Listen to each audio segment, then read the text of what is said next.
Bonjour, bonjour. Alors, cela fait peu de temps que tu m'as rejoint. Tu as certainement dû recevoir une invitation de ma part, mais en fait, tu ne me connais pas. Donc, je vais te dire aujourd'hui qui je suis et surtout pourquoi je fais appel à toi. Alors, moi, je suis née en 1981 à Toulouse. Je suis afrodescendante, camite de cœur et française de nationalité.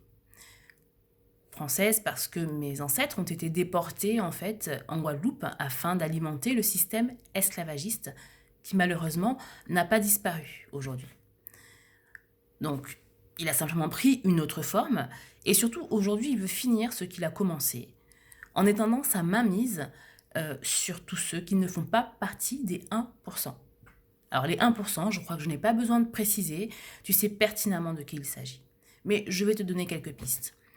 Ce sont ceux, par exemple, qui essaient de nous faire croire qu'un virus extrêmement mortel, donc avec 0,05% de létalité, nécessite absolument que nous portions un masque en permanence, qui nous empêche donc de respirer librement l'oxygène, mais qui fait que nous nous auto-empoisonnons également. Ce sont ceux qui espèrent nous inoculer une thérapie génique qui jusqu'à ce jour n'a jamais fait preuve de son efficacité, qui de plus a été conçue en quelques mois, alors qu'un vaccin nécessite quelques années tout de même avant d'être commercialisé. De la vie de... Et c'est un fait en fait, de la vie de tout, j'allais dire de la vie de tous les grands scientifiques, mais peu importe, c'est un fait. C'est pas une question d'avis. Ce sont ceux aussi qui nous traitent de complotistes. Elle est facile celle-là. Dès que l'on daigne finalement mettre en évidence les incohérences et les mensonges de leur système, mis en place de manière en fait, de manière consciente. Voilà. Et pour atteindre un but conscient et un but souhaité. C'est simplement ce qu'ils appellent complotistes en fait. Les gens qui effectivement révèlent que les intentions qu'ils ont ne sont pas celles qu'ils affichent en fait. Ce qui est un fait, parce que si réellement, euh, enfin, si réellement ils souhaitaient résoudre réellement nos problèmes, ils ne prendraient pas toutes les décisions qu'ils prennent aujourd'hui. Voilà, c'est bien simple. C'est pas une question d'incapacité, d'incompétence. C'est une question simplement d'intérêts divergents. Voilà. Donc, euh, voilà, ce sont ceux en fait qui, leur système, hein, le principal objectif de ces 1%, finalement, c'est d'asservir les peuples et de les rendre dociles en fait en utilisant la peur et les contre-vérités. Ils l'ont fait de manière brutale avec tous les peuples qu'ils ont rencontrés, donc en Afrique, en Amérique du Sud, en Asie également, en Inde. Et aujourd'hui, avec ce qui leur ressemble, je dirais, ils essayent de le faire de manière un peu plus douce et un peu plus soft. Mais ils ne prennent pas autant de gants quand il s'agit effectivement d'autres personnes. Donc on est la preuve effectivement vivante, et puis l'histoire le démontre pertinemment, voilà, que le principe d'esclavagiser, dit de déshumaniser des personnes pour des gains financiers, c'est pas quelque chose qui leur pose un problème. D'accord? Voilà, donc c'est ça le système en fait, hein. C'est sur ça qu'il s'est construit et il a simplement changé de forme parce que ça n'était plus valable et ça n'était plus rentable pour lui finalement d'aller à l'autre bout du monde pour récupérer des personnes, pour les faire travailler. Finalement, c'est juste une question de rentabilité, ça ne l'était plus. Et ça n'était plus rentable non plus parce que finalement les victimes, les résistants effectivement, les personnes qui avaient été déportées, les résistantes qui étaient sur les camps de concentration effectivement en Guadeloupe ou ailleurs, rendaient par leur comment dire résistance rendaient plus rentable finalement leur système. Donc c'est pour ça effectivement qu'ils ont décidé de les remplacer par des machines en fait. Et l'industrialisation venant, etc. etc. L'humanisme n'a rien à voir là-dedans. Soyons très clairs, nets et précis, ce n'est pas une question d'humanisme. C'est à partir du moment effectivement où ce système-là n'est plus rentable pour eux qu'ils décident effectivement d'en changer et de changer leur méthode. C'est tout.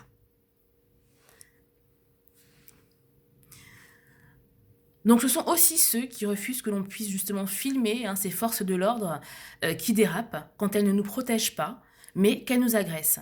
Ce sont ceux qui nationalisent les pertes et privatisent les profits. Tranquille. Ceux qui nous mentent en fait à longueur de journée, à grand renfort de propagande médiatique, hein, et qui, grâce à notre silence et à notre inaction, pensent arriver à nous museler. Attendez, c'est pas déjà fait ça en fait? Parce que le masque, ça ressemble un petit peu à une muselière en fait, je trouve. Ouais, un peu quand même. Donc moi, enfin, j'ai qu'une chose à vous proposer. Si vous aussi, vous en avez marre de ne rien faire pour vous défendre, rejoignez-nous le 18 décembre 2020 à Paris et rejoignez le CNT, c'est le Conseil national de transition. Donc, ainsi, vous pourrez nous aider à reprendre les rênes de la France et être des acteurs, être des résistants en fait, parce que c'est une résistance qu'il faut opposer aujourd'hui, rien d'autre. Une démocratie dans laquelle un peuple n'a pas son mot à dire n'est plus une démocratie. Le CNT n'est pas un parti politique, mais c'est un conseil de transition qui a le soutien, il faut le savoir, de la gendarmerie et des forces de l'armée. Son but est de mettre en place une transition politique sans violence et dans la légalité, et qui permettra enfin aux citoyens français souverains de décider ensemble réellement du modèle de gouvernance que nous souhaitons. C'est un système qui est conçu pour empêcher, le CNT a mis en place une organisation conçue pour empêcher la confiscation en fait des pouvoirs par un petit nombre et qui permettra à chaque citoyen en fait de participer aux décisions de la cité et de voter les lois.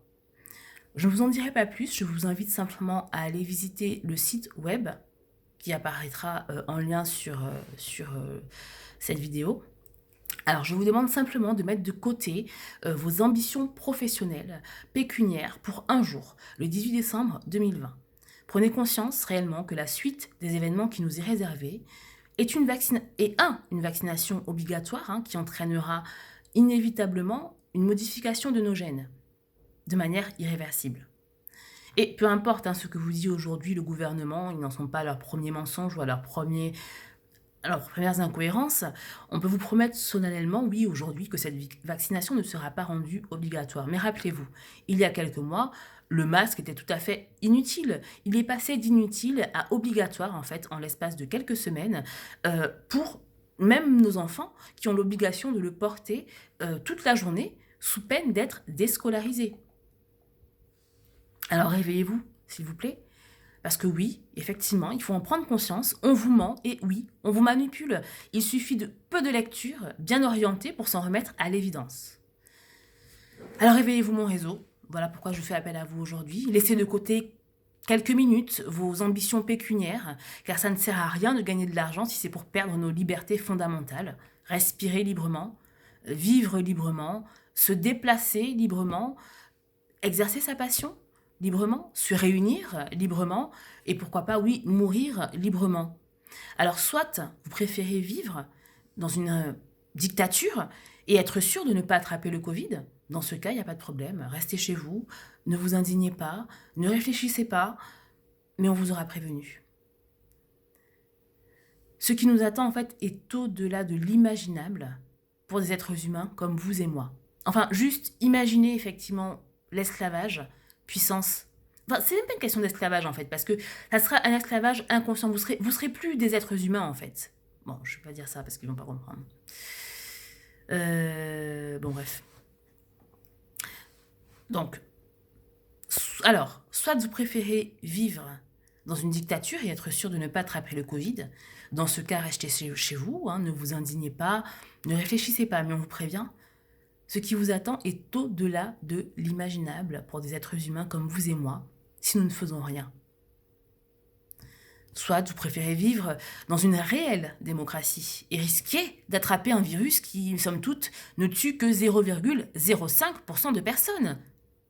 Alors dans ce cas, rejoignez-nous et sans masque, le 18 décembre 2020, et reprenez le pouvoir avec nous. Et dans quelques années, quand vos enfants vous demanderont « Et toi, papa, maman, t'as fait quoi pendant la grande transition ?» Eh bien, vous pourrez leur raconter avec fierté que vous n'avez pas rien fait. Alors résistons, résistez.